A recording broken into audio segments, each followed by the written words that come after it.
Namaskar, good morning my dear viewers. মই আজি তোমালোকৰ সৈতে তিনটা শব্দ লম। শব্দটো হৈছে মিস আৰু এটা মিস আৰু এটা মিসেস। এই শব্দকেইটা সাধাৰণতে কোট কোট ব্যৱহাৰ কৰে। তুমি যদি কোনবাজনী ছোৱালী নামটো সোধা, মোক যদি কোনবাই সোধে তেলে মই কম শ্ৰী বিজু বৰা বা মিস্টাৰ বিজু বৰা, এইটো কনফাৰ্ম। এটা যদি তুমি কোনবাজনী ছোৱালীক যদি সুধিলা যে তোমাৰ নাম কি, যদি তাই কয় যে my name is miss X Gogoi, এনেকা যদি মই X বুলি লিখি লৈছো কাৰণ তাৰ নাম কোইন্সিডেন্ট হ'ব পাৰে, গতিকে মই মিস X গগৈ। এতিয়া তুমি ইয়াৰ পৰা কি বুজি পাবা? নামটো চাই পেলাই তোমাৰ কিবা এটা বুজি পাব লাগিব। ইয়াৰ পৰা মই দুটা বস্তু বুজিম। এক নম্বৰটো হৈছে এই যে মিস গগৈ, তেওঁ হয় ইয়ং গাৰ্ল হ'ব, নহয় আনমেৰিড ওমেন।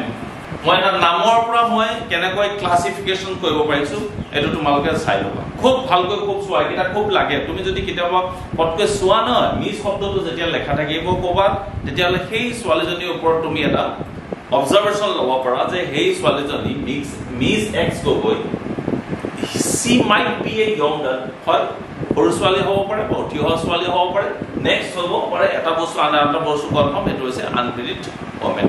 তুমি আনমেৰিড বুলি কোৱাৰ লগে লগে তোমাৰ মনটো এটো ভাল লাগি যাব পাৰে। আসলে সেই কাৰণে মই আজি টপিকটো ডিসকাশন কৰিছো। আৰু এটা আহিল, তুমি আৰু এজনী কোনোবা ছোৱালী লেখা আছে, নামটো তেওঁৰ নামটো এনেকৈ লেখা আছে, তেওঁৰ নামটো লেখা আছে মিস Y বৰা বুলি লেখা আছে, তেওঁৰ নামটো মিস Y বৰা। এতিয়া এই মিসটোক এইটো ষ্টাইলত কৰি লেখে, তে এই এনেকে যদি মিস Y বৰা বুলি লেখা থাকে, তেতিয়ালে তুমি ইয়াৰ পৰা কি কি বস্তু বুজি পাও? ইয়াৰ পৰা মই বুজি পাম যে এই Y বৰা এডাল্ট ওমেন, হেটো কনফাৰ্ম এডাল্ট ওমেন। আৰু এটা কেছ আছে, বহু ক্ষেত্ৰত ছোৱালীবোৰে কেতিয়াবা কি হয়, বিয়া হোৱাৰ পিছতো তেওঁ বিয়া হোৱাটো মই যে বিয়া হলো সেইটো তেওঁ এক্সপোজ কৰিব নিবিচাৰে, অন্যক জনাব নিবিচাৰে। তেনে ক্ষেত্ৰতো বহু ক্ষেত্ৰত সেই ছোৱালীগৰাকীয়ে মিসটো এনেকৈ ষ্টাইল কৰি পেলাই লিখি থৈ দিয়ে। তাৰমানে ইয়াৰ পৰা এইটো বস্তু বুজি পাবা, এইটো মেৰিড ওমেনো হ'ব পাৰে, মেৰিড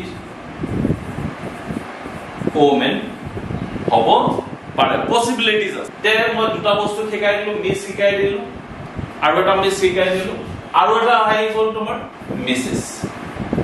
মিসেস বি কাকতি। মই লিখি দিলো, মই নাম লেখা নাই, এনেকে লিখি মিসেস বি কাকতি। এতিয়া এই মিসেস যে শব্দটো লেখা থাকে, ইয়াৰ পৰা তুমি কি কি বস্তু বুজি পাবা? এই মিসেস বি কাকতিৰ ওপৰত তুমি কি ল'ব পাৰা কনসেপ্ট?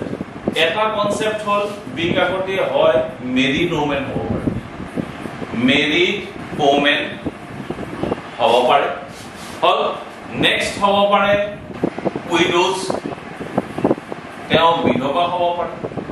আৰু এটা কেছ আছে, সেইটো হৈছে ডাইভোৰ্চিছ।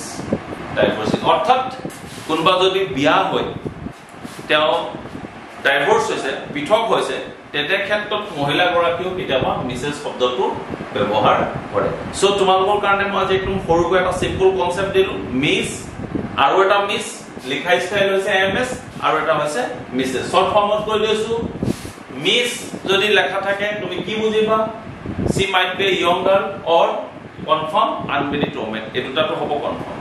এনেকৈ যদি লেখা থাকে মিসটো, তেতিয়াহ'লে গম পাবা she must be a adult woman, adult মানে প্ৰাপ্তবয়স্ক যাক বুজায়। নেক্সট তেওঁ মেৰিড ওমেনো হ'ব পাৰে, তেওঁ মেৰিড যে হৈছে সেইটো যদি এক্সপ্ৰেছ কৰিব নিবিচাৰে, কাৰোবাক জনাব নিবিচাৰে, তেতিয়াহ'লে তেওঁ এনেকৈ মিসটো লেখা থাকে। গতিকে এইটো খুব ভালকৈ সাৱধান, কেতিয়াবা আকৌ ঢোকা খাই যোৱা চান্সো থাকিব পাৰে দেই। নেক্সট আৰু এটা আহিল, কি কৈছো মই বুজি পাইছো চাগে? মিসেস শব্দটো যদি থাকে, মিসেস যদি থাকে, তেতিয়াহ'লে ইয়াক কি বুজে? মেৰিড ওমেন বুজাব পাৰে। আৰু মেৰিড হলে এইটো লেখায় কনফাৰ্ম মেৰিজ হয়। মই কেনেকৈ এতিয়া পসিবিলিটিজ বুলি কৈছো, কাৰণ চবৰে বেলেগ বেলেগ মিনিং আহি গৈছে, দেখিছা?